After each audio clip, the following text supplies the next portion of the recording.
Doctor Riaz Majumdar, কায়োপ্র্যাকটিক। Mohammad Mostafa Kamal. হ্যাঁ, উনি একজন ব্যবসায়ী না অথবা যাই করেন কিছু করেন। উনি একবার অপারেশন করেছিলেন, ওনার কোমরের নাম্বার 4-5।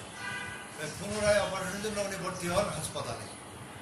ভর্তি হওয়ার পরে উনি খবর পায় যে আমি অপারেশন ছাড়াই এই ট্রিটমেন্টটা করি। এই কারণে উনি আমার কাছে আসেন। গত 3 দিন আমরা 3টা চিকিৎসা দিলাম আজকে সহ, যে পূর্বে 2 দিন এবং আজকে। এই অবস্থায় ওনার থেকে আমরা প্রায় 10-15 টাকার নামাজ পড়েছি। বাকি হাটের সোজা একদম সোজা হয়ে আসতে।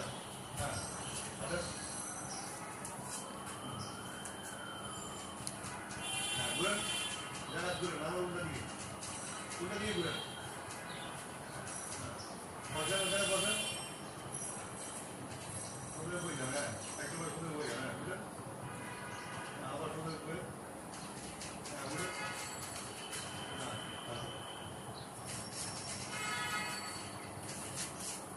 এই অবস্থায় আপনার যে এই যে উঠা বসা করলেন নামাজ পড়লেন, এই থেকে আপনার কোনো সমস্যা হয়েছে?